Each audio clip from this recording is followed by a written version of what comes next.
Jose Benavidez Sr. in the house.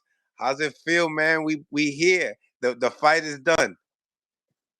Ah, man, I'm super excited, super thankful for all the fans that supported one of the biggest fights, one of the biggest platforms for us. And all this is new for us because we never been here before. Like I said, I didn't know nothing about boxing, and now stepping in that T-Mobile arena, man, it's unbelievable. All that people, all the support, all that people cheering Mexico, Mexico is like, man, it's like amazing. I can't even describe it with words. The feeling and the energy they gave us, and the support. It feels good, man. And to God and the whole team and everybody that was part of it, and the energy was great. And I told you guys, that I was going to see a different David. Golovkin shots, pulling the hand down, body shots, uppercuts, and um and it was great, man. It was a good fight. I was very proud of David, what he did, the adjustments he made, and he just took this guy, and like I said, experience was the one that was going to play a big role in this fight. 100%. How'd you have it scored when you looked at it? To be honest with you, man, I I knew we were winning the fight. I knew we were ahead because of the combinations, the punches, and all that. But at that time, you don't really know a lot. Right away, we won the round. Shit, we took this round. We took this round. And and that's how I go by. And I to be honest with you, I will give him 2, 3 rounds. I haven't seen the fight yet. I've been so busy now with this fight, man. It took us to another level, and I'm sorry for being a little bit late. But now these days, there's a lot of good things happening. I get a lot of phone calls and a lot of great things. So uh, maybe I would say I would give him like about two rounds. That's how I had it scored. I think David won like about 9, 10 rounds easy, no problem. And don't get me wrong, I want to thank Morrell for that fight. He brought the best out of David. David brought the best out of Morrell. It was an exciting fight, bro, against the ropes, and David just stepped in with his hands down, came with the left, and clipped him. And I think that was a really, really good shot that he caught David with it. I'm like, fuck. But then David came back like a fucking monster he is and started touching him and throwing punches. I'm like, oh, he's good. He's good. And that knockdown, no excuses. To me, I didn't see it. I kind of turned around a little bit, and then I thought it was a clean knockdown. When I saw David, he got up and it's like, no, no, and good. I'm like, oh, he's good. I'm like, oh, he's good. He's not. So that motivated him. When that knockdown came, David came and fucking started throwing more punches. So at the end of the day, it's a good thing, and that's what we need to see, because those are the kind of fights that people get excited. I've been getting a lot of comments, and a lot of people are sending me a lot of texts that fuck, they didn't even sit around because it was exciting. And that's what I wanted, for people to, because there were a lot of good moments both ways. Right. Lots of back and forth into the rounds and within the rounds, but the punch output, the combinations, like you said, the accuracy and stuff like that, kind of really superseded for the judges, definitely. Um, the bigger punches, the bigger puncher in the night. What do you think about his one punch power? Well, like I said, he did hurt David one time. I think he cut him with a good shot. Not hurt him. I'm gonna rephrase that. He cut him with a good punch, and I was like, "Fuck, did he get hurt?" But no, David came back right away and started throwing punches and throwing. Only David knows, how hard. But it was a good shot. Like I said, that was the only clear shot that I seen. The other ones, maybe one in there, but that was a good one. That was a good shot. But David took it like nothing, He came back, started throwing punches and all that. The other big punch that Morrell landed is when the referee grabbed David, and after the bell, that David was not expecting that shot. He was already grabbed by the referee, and boom, those are the punches that hurt you. But he wasn't hurt either. But I would say that those two were the biggest punches that David took. There were punches here and there, but not as powerful as as those what I seen. Right, right. Um, the ref didn't take no shit that night. Obviously, as soon as he seen that, he took a point away. Do you feel like it was in motion and within the bell, or do you feel like that was intentional? Well, I think it was intentional, and guy that's gonna go complain to the referee, I could have said, "Hey, what the fuck, man? Whatever." I didn't do anything. I didn't say anything. There's nothing I could say. Whatever. But he grabbed him, and he grabbed David's hands. David was not able to defend himself, and that's why he got hit. So and Morrell saw that, so he took that chance and throw that punch. I don't think it's fair. David could have got knocked down or hurt.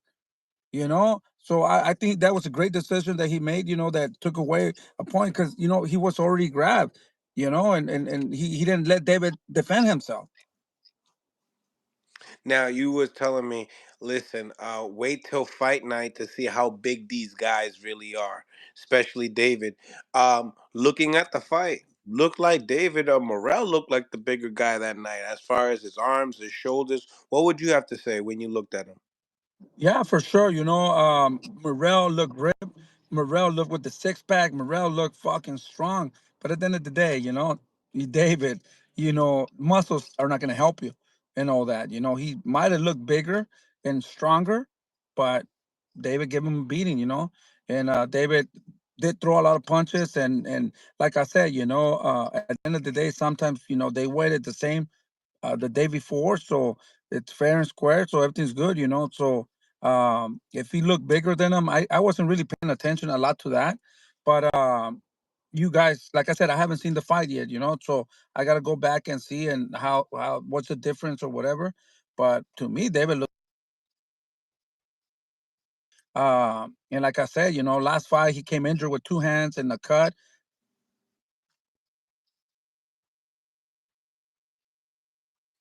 Were you surprised that they were going 12 toe to toe for 12 rounds? I was very surprised that Morrell decided to do that. In my mind, I'm thinking like, what the fuck is this guy doing? Is he trying to get David tired, or David caught him early to the body that he's not really moving a lot, and maybe he's feeling that he's tired and he doesn't want to get too tired. In my opinion, I think he was using a lot of defense, man, because he didn't want to get knocked out. And once in a while, he would throw a punch and he would land, but I think that he underestimated David, man. The pressure and uppercuts, hooks, pulling the hand, the Golovkin shots, both sides of the bodies, He's like, fuck, what did I get myself into, So in my mind, I think the reason he didn't get stopped because he was more being very careful and not opening out a lot, And when he did, he got hit, you know. But that night, David was the better dancer, the better body puncher, and more accurate and throwing more punches than the guy. It says that he throws a lot of punches. He said David was a robot, so it was the other way around. I don't know what happened. I don't think they made any adjustments in the corner, or he, like I said, or he was just so confused and he didn't know what to do with somebody like that with a lot of pressure and throwing a lot of combinations everywhere. Mm.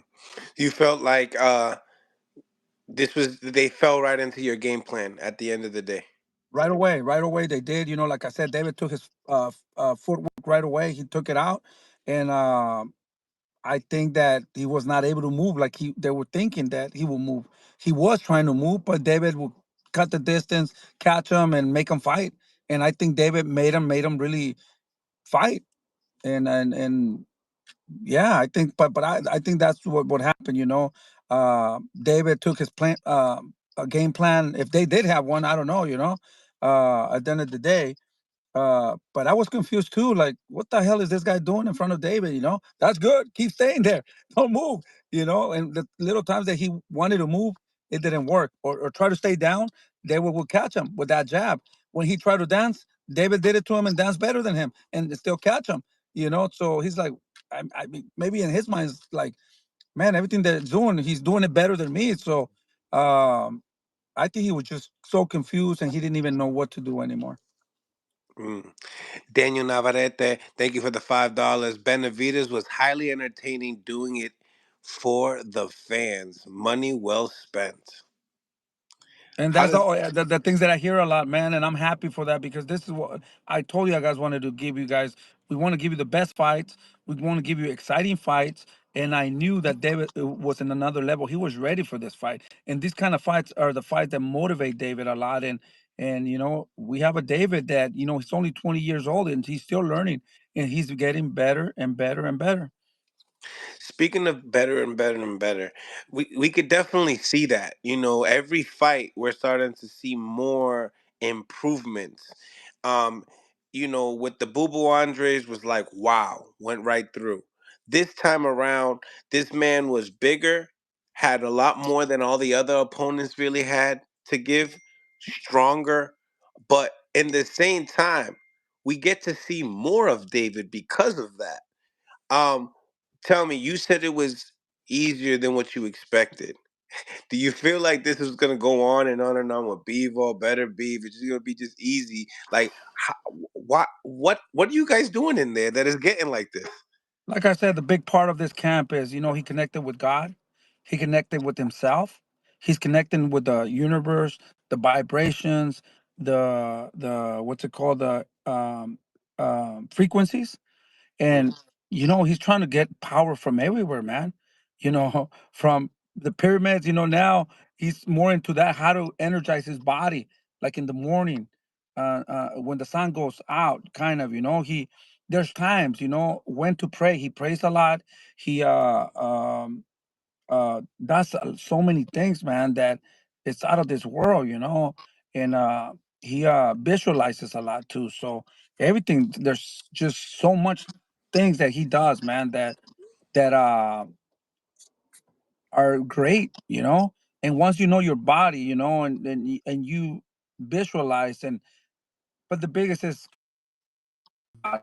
his family, and doing it for his family, his kids. And you have a very dangerous fighter like that, man. He don't care about nothing now but being the best, and being the best father and husband that he could be, and the best son that he could be also. So he's locked in, man. He's locked in. And I told you guys from the beginning. And when you got a person like that, it's fucking unbelievable.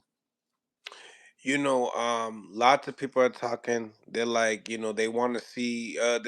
They feel like, you know, it's kind of like with Tank's opponents. A lot of people that fight Tank, people tend to more gravitate to those people.